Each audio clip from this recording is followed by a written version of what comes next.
अस्सलामुअलैकुम। किस्सा कहानी में खुशामदीद। उम्मीद है कि आप सब लोग खैरियत से होंगे। पेश खिदमत है पुरअसरार नकाब पोश। तो कहानी शुरू करते हैं। इतना कहकर जासूस मेहदी हेडक्वार्टर से बाहर निकलकर अपनी खास जीप में बैठा और सपेरे के गांव की तरफ रवाना हो गया। इस वक्त दिन की रोशनी कराची शहर में फैल चुकी थी। सपेरे का गांव जासूस मेहदी को मालूम था। बहुत जल्द वो कराची शहर की बारौनक सड़कों से निकलकर वेरान इलाके में आ गया। अब वो पक्की सड़क से हटकर एक कच्ची सड़क पर जीप चला रहा था। आसमान पर सुबह से हल्के हल्के बादल छा रहे थे। जासूस मेहदी को दूर से सपेरे का गांव नजर आया तो उसने जीप पथरीले टीलों की तरफ मोड़ दी, क्योंकि सपेरे का एक मंजिला कच्चा मकान गांव से बाहर जर्द टीलों के पास था। मेहदी जीप मकान के बाहर के दरख्त तले खड़ी करके सपेरे के मकान में दाखिल हुआ तो उसने देखा कि उधेड़ उम्र का दुबला पतला सपेरा सहन में बैठा एक सांप से खेल रहा है। मेहदी को देखकर सपेरे ने सांप को पटारी में बंद कर दिया और बोला, बाबू कहो आज सवेरे सवेरे कैसे आना हुआ? लालू, तुमसे एक काम आन पड़ा है। हमने पहले कभी तुम्हारे काम से इनकार किया है। बोलो इस बार क्या मुश्किल पेश आई है? तब मेहदी ने सपेरे को बता दिया कि एक ऐसी मशकूक औरत पुलिस की हिरासत में है जो सांप की शक्ल भी इख्तियार कर लेती है। इतना सुनते ही सपेरे की आंखों में एक अजीब सी चमक आ गई। वो टिकटिकी बांधे मेहदी के चेहरे को तकने लगा। मेहदी कहने लगा, इस औरत से हमें एक बड़ा जरूरी राज मालूम करना है, मगर वो जबान नहीं खोलती और कुछ बताती नहीं है। लगता था सपेरा किसी दूसरी दुनिया में चला गया है, जैसे वो कुछ और ही सोच रहा हो। उसने चौंकते हुए कहा, मैं उस औरत से वो राज कैसे उगलवा सकता हूँ? क्या ऐसा नहीं हो सकता कि जब वो औरत सांप की शक्ल इख्तियार करे तो तुम किसी तरीके से उसको हिप्नोटाइज करके उससे मालूम कर लो? पुलिस तुम्हें बहुत भारी इनाम देगी, ये मैं वादा करता हूँ। सपेरा मुस्कुराया। साफ लग रहा था कि उसके दिल में कोई और ही मंसूबा, कोई और स्कीम है। वो कहने लगा, हाँ ये तुमने ठीक कहा बाबू, मगर जरूरी नहीं कि वो इस तरीके से जबान खोल दे। वैसे तुम मुझे उसके पास ले चलो, मैं कोशिश करता हूँ। मेहदी ने सपेरे को जीप में बिठाया और हेडक्वार्टर के उस कमरे में ले आया जहां इंस्पेक्टर अब जाग चुका था और कॉफी पी रहा था। मेहदी ने इंस्पेक्टर से सपेरे का तारुफ करवाया और कहा, इंस्पेक्टर, ये है वो मशहूर व मारूफ लालू सपेरा।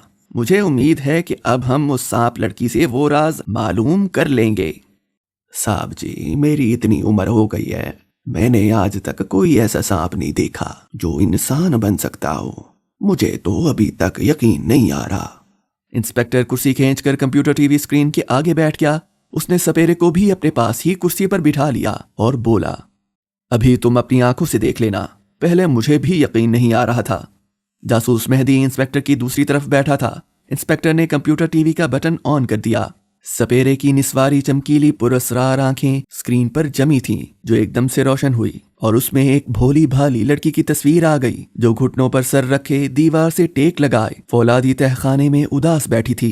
वो इस सोच में गुम थी कि इस तहखाने से बाहर निकलने के लिए कौन सी तरकीब इस्तेमाल की जाए।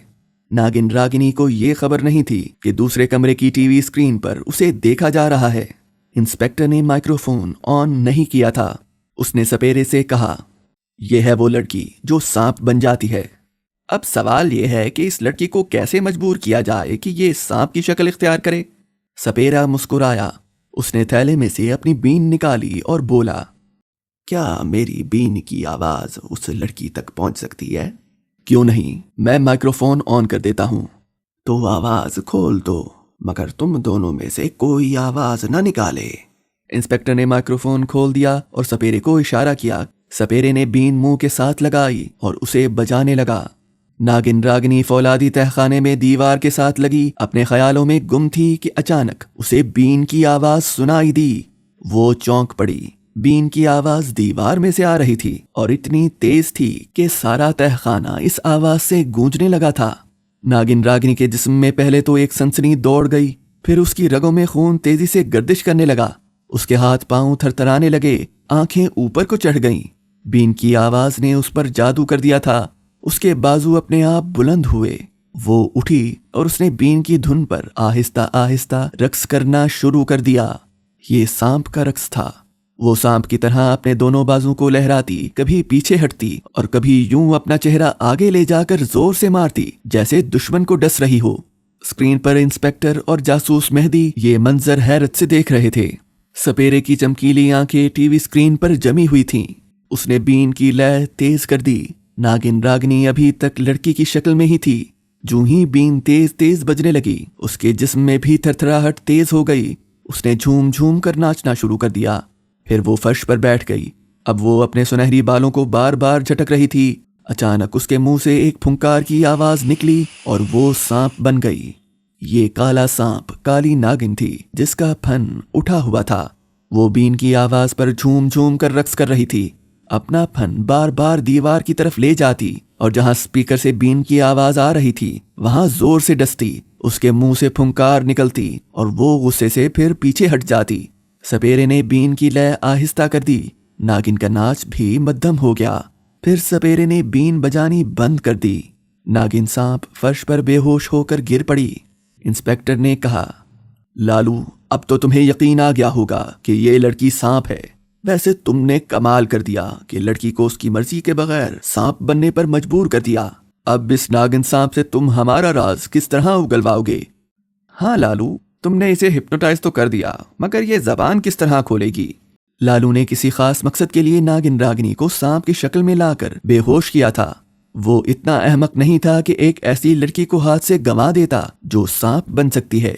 उसने एक खास मंत्र अपनी बीन की आवाज के साथ ही फूंक दिया था, जिसके असर से न सिर्फ ये कि नागिन रागिनी सांप बन गई थी, बल्कि वो बेहोश हो गई थी। उसने इंस्पेक्टर से कहा, बाबू, ये काम इतना आसान नहीं है जितना तुम समझ रहे हो। मैं इससे आपका राज उगलवा लूंगा, लेकिन इसके लिए मुझे एक खास चिल्ला करना होगा। तो फिर वो चिल्ला शुरू कर दो, हम तुम्हें मुंह मांगा इनाम देंगे। ये एक खास चिल्ला है और इसके लिए मुझे बेहोश सांप को मिट्टी के कुज्जे में डालकर रात भर अपनी मकान की छत पर खुले आसमान तले रखना होगा। मैं इसके गिर्द दायरा खींचकर सारी रात मंत्र पढ़ूंगा। फिर जब सूरज निकलने वाला होगा तो ये सांप अपने आप मिट्टी के कुज्जे से बाहर आ जाएगा। तब मैं बीन बजानी शुरू करूंगा। ये सांप नाचने लगेगा और फिर लड़की बन जाएगा और वो लड़की मेरी गुलाम होगी। मैं उसे आपके हवाले कर दूंगा। आप उससे जो पूछेंगे वो सच सच बताएगी। तो फिर तुम अभी इस सांप को अपने साथ ले जाओ और रात भर इस पर मंत्र पढ़ो। हम सुबह आकर तुमसे इसे वापस लड़की की शक्ल में ले जाएंगे। अय्यार सपेरा यही चाहता था कि किसी तरह वो इस नागिन सांप लड़की को वहां से निकाल कर ले जाए। इंस्पेक्टर ने अपने आप उसका रास्ता साफ कर दिया था।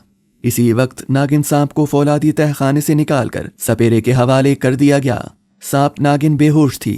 सपेरे ने उसे पटारी में बंद कर दिया और जासूस मेहदी से कहा, बाबू, अब मुझे मेरे डेरे पर पहुंचा दो और हाँ, आप लोग इसके बारे किसी से बात ना करें। ये बात तो हम तुमसे कहने वाले थे कि तुम इसका जिक्र किसी से ना करना। ये हमारा खास राज है। अच्छा, खुदा हाफिज। वैसे क्या तुम्हें यकीन है कि ये सांप दोबारा लड़की बन जाएगा और लड़की हमारे सवालों के जवाब दे देगी? अगर मैंने लड़की से सांप बना दिया है तो मैं इसे सांप से दोबारा लड़की बनने पर भी मजबूर कर सकता हूँ। आप बेफिक्र रहें, कल सुबह आकर अपनी अमानत ले जाएं। ये कहकर सपेरा मेहदी के साथ जीप में सवार हुआ और जीप उसके डेरे की तरफ रवाना हो गई। डेरे पर पहुंचकर सपेरे ने जासूस मेहदी को वापस भेज दिया और खुद सांप नागिन की पटारी लेकर कोठरी में घुस गया। पटारी को संभाल कर चारपाई की नीचे रखा और खुद मकान की छत पर चढ़कर जासूस मेहदी की जीप को देखने लगा, जो दूर टीलों में कराची की तरफ वापस जा रही थी। जब जीप उसकी नजरों से ओझल हो गई तो सपेरा जल्दी से नीचे आया। उसने पटारी अपनी झोली में रखी, भुने हुए चनों की पोटली झोली में डाली, बीन पकड़ी, मकान को ताला लगाया और एक तरफ चल पड़ा। वो तेज तेज चल रहा था। नागिन की शक्ल में उसके पास खजाने की चाबी आ गई थी। उसने अपने उस्ताद से सुन रखा था कि अगर किसी सपेरे के हाथ ऐसी औरत आ जाए जो सांप बन सकती हो तो वो एक ही दिन में करोड़पति बन सकता है, क्योंकि ऐसा सांप उसके हुक्म पर एक खास मंत्र पढ़ने से उसे जमीन के अंदर छुपे हुए बादशाहों के खजाने लाकर दे सकता है। सपेरा बेहद खुश था कि खुशकिस्मती से ऐसा सांप उसके हाथ आ गया था। अब वो मोहनजोदाड़ो के पुराने खंडरों की तरफ जा रहा था, जहां उसे यकीन था कि जमीन के अंदर पुराने जमाने के बादशाहों के बेहद कीमती खजाने दफन होंगे।